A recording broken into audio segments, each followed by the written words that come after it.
बिस्मिल्लाहिर्रहमानिर्रहीम। अस्सलामु अलैकुम वरहमतुल्लाहि वबरकातुहू। अल्लाह का वादा झूठा नहीं हो सकता।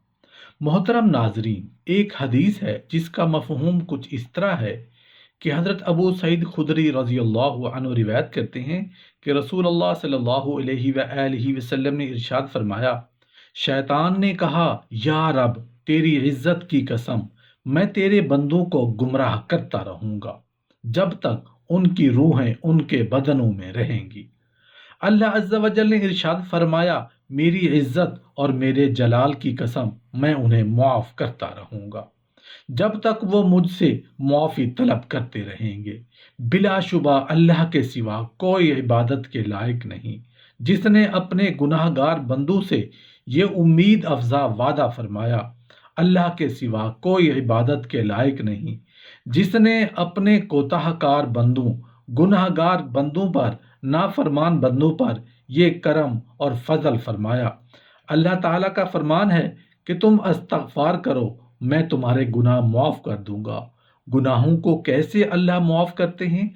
हदीस कुदसी है कि ए आदम के बेटे, ए इंसान, अगर तेरे गुनाह इतने ज़्यादा हो जाएं कि सारी ज़मीन भर जाए, फिर ज़मीन के ऊपर जुड़ना शुरू हो जाएं और आसमान तक पहुंच जाएं, इतने गुनाह मेरा ख्याल है किसी के हो नहीं सकते। लेकिन फिर भी अल्लाह ताला अपनी रहमत और बख्शिश को कैसे वाज़ेह कर रहे हैं कि एक इंसान बंदे के गुनाह इतने हो जाएं कि आसमान तक पहुंच जाएं, और फिर क्या फरमाया, फिर वो बंदा सदक दिल से मेरे हुजूर अस्तगफार करे, मुआफ़ी मांगे, तो मैं उसके सारे गुनाह माफ़ कर दूंगा और मुझे कोई परवाह नहीं। अल्लाह ताला क्या फरमाते हैं कि मुझे कोई परवाह नहीं, मैं तुम्हारे सारे गुनाह माफ़ करता हूँ। अल्लाह ताला का करम देखें, फरमाया कि जो बंदा अस्तगफार को लाजिम पकड़ लेता है, लाजिम पकड़ने का मतलब क्या है कि कसरत से अस्तगफार करता है, उठते बैठते चलते फिरते जहाँ वक्त मिला अस्तगफिरुल्लाह का विर्द करता रहा। अस्तगफार के और भी कलमात हैं और भी दुआएं हैं, लेकिन कम अज कम सबसे छोटी दुआ और आसान अस्तगफिरुल्लाह है। तो क्या फरमाया कि कसरत से अस्तगफार करता है, अल्लाह ताला उस बंदे को हर गम से निजात दे देते हैं, उसे जहनी सुकून मिल जाता है।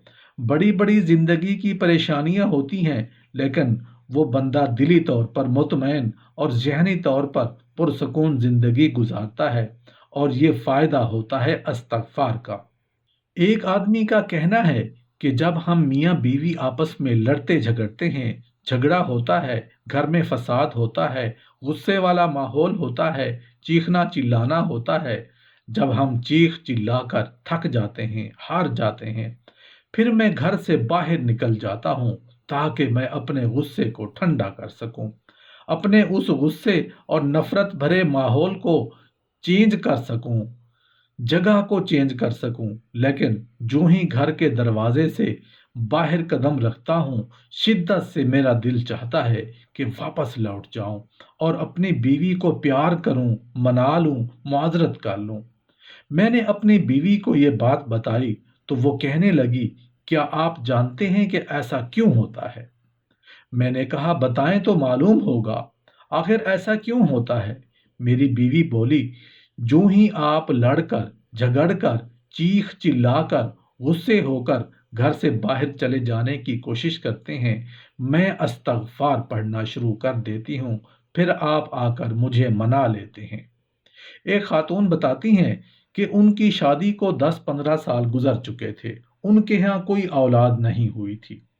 उसी दौरान उन्होंने अंदरून और बैरून मुल्क तमाम मशहूर डॉक्टर से रुजू किया था, लेकिन कुछ फ़ायदा नहीं हुआ। एक रोज़ वो कहती हैं कि मैं एक दीनी दर्सगाह में शिरकत की। दर्स का मौजू था अस्तगफार के फ़ज़ाइल। बस फिर क्या था, मैंने अस्तगफार को अपनी ज़िंदगी का हिस्सा बना लिया। अभी 6 महीने नहीं गुजरे थे कि मैं उम्मीद से हुई और अल्लाह ताला ने मुझे एक बेटे से नवाजा। एक औरत का कहना है कि मेरी उम्र जब 30 साल की हुई तो मेरे शौहर वफात पा गए। मेरे 5 बच्चे थे, मेरे लिए तो दुनिया जैसे अंधेर हो गई, दुनिया उजड़ गई रो रो कर मैंने अपनी निगाह भी कमज़ोर कर डाली। मुझे मायूसी और परेशानी ने घेर लिया। मेरे बच्चे छोटे थे, आमदनी का कोई मुस्तकिल ज़रिया नहीं था। मैंने सोचा मेरा क्या होगा। थोड़ा सा पैसा जो मेरे शौहर ने छोड़ा था, मैंने एक कारोबार में डाल दिया। यूं बामुश्किल गुजर बसर होने लगी। एक रोज मैं अपने कमरे में बैठी टीवी देख रही थी। एक साहब अस्तगफार के फजाइल बयान कर रहे थे। मैंने उनकी तमाम बातें बड़े गौर से सुनी और अस्तगफार को अपनी जिंदगी का हिस्सा बना लिया। अभी 6 महीने नहीं गुजरे थे कि हमारी पुरानी अमलाक पर एक तामीराती मंसूबा किसी कंपनी ने शुरू किया और हमारा उनका मुआहदा हो गया, जिसके एवज मुझे लाखों रुपए हाथ आए। मेरे बच्चे हाफिज कुरान बने और अल्लाह का शुक्र है कि हमारे घर में, हमारी फैमिली में, मेरे बच्चों में खुशहाली लौट आई। मेरी औलाद सीधे रास्ते पर है और वो सिर्फ उसी वजह से है कि हमने अस्तगफार को अपनी ज़िंदगी का हिस्सा बना लिया था। अल्लाह के फजलो करम से हमारी तमाम परेशानियां, बीमारियां दूर हो गईं। खुशी और मुसर्रतें हमारे घर में लौट आई हैं। अस्तगफार करने से हुक्म इलाही की तामील होती है। अस्तगफार करने से रिज्क मयस्सर आता है और इसमें इजाफा होता है। अस्तगफार जन्नत में दाखिले का परवाना है। अस्तगफार करने से गुनाह मुआफ होते हैं, खताएं भी मिट जाती हैं। अस्तगफार मरने के बाद आदमी के दर्जात की बुलंदी का बायस बनता है। अस्तगफार करने से बलाएं टल जाती हैं। अस्तगफार करने से दिल को पाकीज़गी हासिल होती है। अस्तगफार करने से बे औलादों को औलाद मिलती है। अस्तगफार करने से सेहत और तंदुरुस्ती कायम रहती है और इंसान अपनी जिस्मानी और रूहानी कुव्वतों से भरपूर फ़ायदा उठाता है। हज़रत हसन बसरी रहमतुल्लाह अलैह के मुतालिक रिवायत है कि उनसे आकर किसी ने कहत साली की शिकायत की तो उन्होंने उसे अस्तगफार की तलकीन की। किसी दूसरे शख्स ने फ़क्र फाका की शिकायत की, उसे भी उन्होंने यही नुस्खा बताया। एक और शख्स ने अपने बाग के खुश्क होने का शिकवा किया तो उसे भी फरमाया अस्तगफार किया करो। एक शख्स ने अर्ज की कि मेरे घर औलाद नहीं होती, उसे भी कहा अपने रब से अस्तगफार किया करो।